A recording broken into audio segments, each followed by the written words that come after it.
Class का third lecture है तकरीबन, जिसमें कुछ लोगों ने कहा था कि आप न्यूटन सेकंड लॉ बयान करें। तो Newton second law of motion क्या है? सबसे पहले हमें पता होना चाहिए मोशन क्या है, क्योंकि इसमें हम बात कर रहे हैं मोशन के कवानीन या लॉज ऑफ मोशन की। यानी अगर कोई चीज़ सराउंडिंग के लिहाज से अपनी पोजीशन चेंज कर रही हो, जैसे ये मेरे हाथ में पॉइंटर है, मार्कर है, तो देखें ये मुसलसल क्या कर रही है, सराउंड के लिहाज से जगह तब्दील है कर रही है, तो ये किस में है?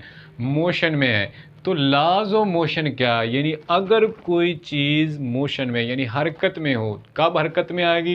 यानी न्यूटन के सेकंड लॉ में बात है कि यानी जब एक फोर्स किसी जिस्म पर अमल करेगी, यानी फ़र्ज़ किया ये वाली फोर्स है, ये एक्ट करेगी किसी जिस्म पर, तो वो मूव करेगा किस में?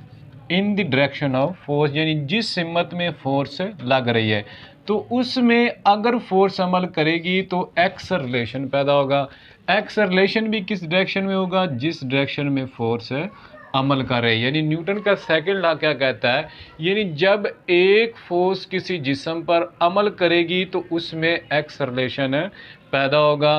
किसकी डायरेक्शन में? जिस सिमत में वो फोर्स लग रही है। यानी न्यूटन का सेकंड लॉ क्या है? When a force acts on a body produce acceleration in it. This acceleration is directly proportional to force and inversely proportional to mass of a body. यानी जितना किसी जिस्म का mass होगा उसके इनवर्स होगा, और जो उसकी फोर्स होगी एक्सलरेशन उसके क्या होगा? डायरेक्ट रिलेशन में होगा।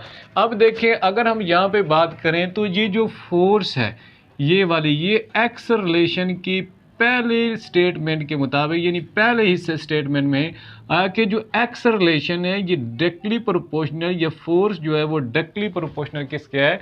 एक्सलरेशन के। तो हम इसको किस तरह देख सकते हैं कि ये जो एक्सलरेशन है ये डायरेक्ट रिलेशन में है, ये डायरेक्टली प्रोपोर्शनल किसके हैं?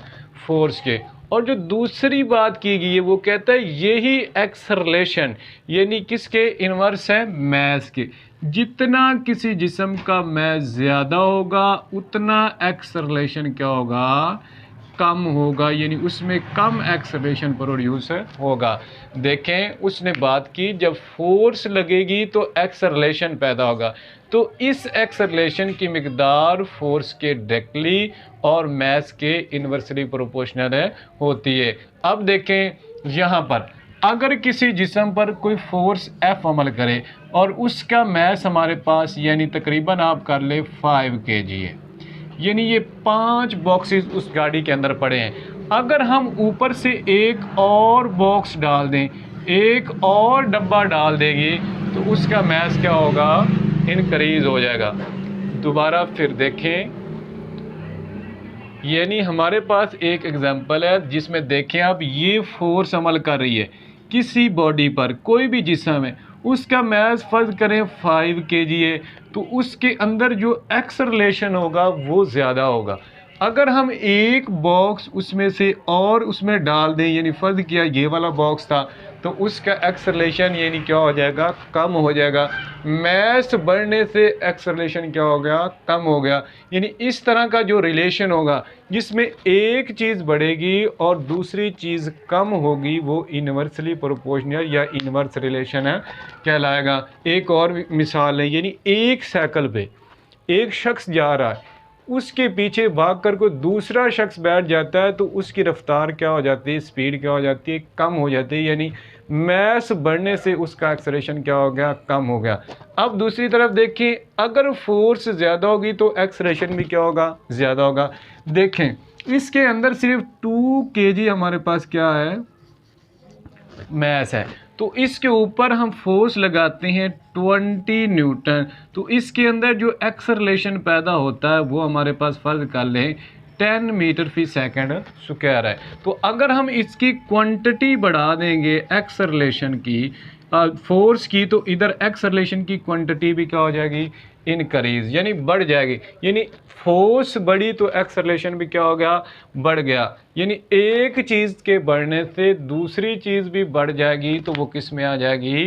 डायरेक्ट, यानी डायरेक्टली प्रोपोर्शनल में। देखें जैसे हम बाज़ार में सेब वगैरह लेने जाएं या बुक्स वगैरह लेने जाएं, तो रेट जितनी बुक्स ज़्यादा खरीदेंगे उतना उनका रेट क्या हो जाएगा, प्राइस क्या हो जाएगी, बढ़ जाएगी। इस तरह का जो रिलेशन होता है जिसमें एक चीज़ बढ़े और दूसरी चीज़ भी साथ बढ़ जाए तो उसे हम डायरेक्टली प्रोपोर्शनल कहते हैं। जिसमें एक चीज़ बढ़े और दूसरी चीज़ कम हो जाए उसे इन्वर्सली प्रोपोर्शनल का नाम दिया जाता है। अब देखिए एक और इन्वर्सली प्रोपोर्शनल में अगर बात करें, यानी एक दीवार को एक आदमी 2 दिन में मुकम्मल करता है। अगर हम 2 आदमी लगा दें तो दिन क्या लगेगा, 1, यानी एक आदमी था दिन 2 लगे, आदमी 2 हो गया दिन 1 लगा, एक चीज़ बढ़ाई तो दूसरी चीज़ क्या हो गई, कम हो गई।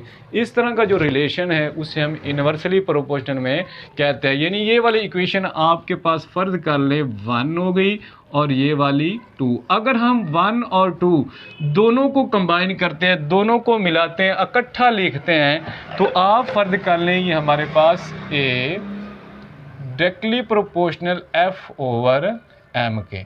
तो यहाँ पर इस प्रोपोर्शनैलिटी को ख़त्म करने के लिए हमारे पास एक कांस्टेंट यूज़ होता है के। तो यहाँ पर हम लगाएंगे ए इज़ इक्वल टू के एफ ओवर एम।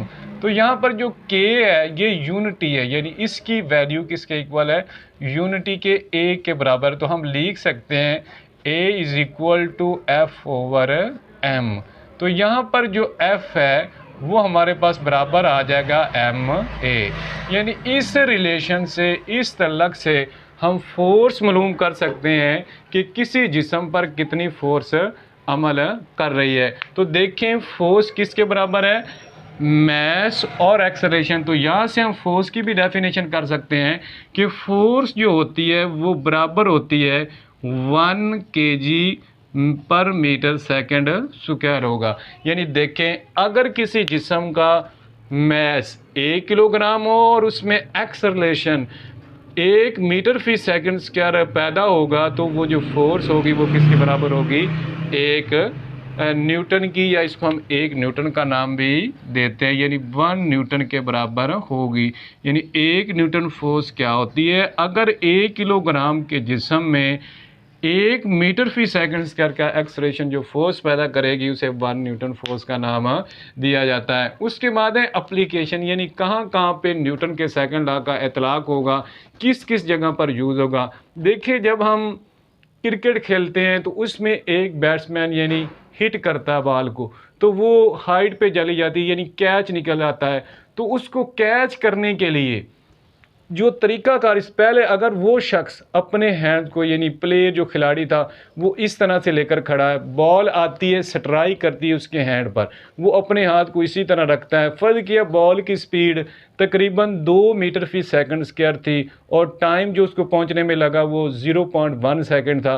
तो उसके हाथ पे जब वो स्ट्राइक करेगी तो फोर्स ज़्यादा लगेगी जिससे हाथ वगैरह क्या हो सकता है, फ्रैक्चर हो सकता है। इससे मुख्तलिफ वजह, अगर वही कैच आए और उसको स्लोली आस्ता आस्ता नीचे लेकर जाते हैं। अक्सर हम टीम में देखते हैं इंटरनेशनल जो मैचेस होते हैं उसमें खिलाड़ी नीचे की तरफ हैंड ले जाकर एंड पे यहाँ पर रोक के क्या करता है, कैच पकड़ लेता है। यानी इससे जो दरमियान में बॉल को रोकने का इंटरवल था, टाइम इंटरवल, वो ज़्यादा हो गया और उसको आसानी से रोका जाए, उससे कोई भी किसी भी किस्म का डैमेज होने का ख़तरा नहीं है। तो ये न्यूटन की सेकंड लॉ की एक एप्लीकेशन थी। हमने पढ़ा कि न्यूटन का सेकंड लॉ क्या है, यानी जब किसी जिस्म पर कोई फोर्स अमल करे तो इसमें फोर्स की सिमत में एक्सेलरेशन पैदा होता है,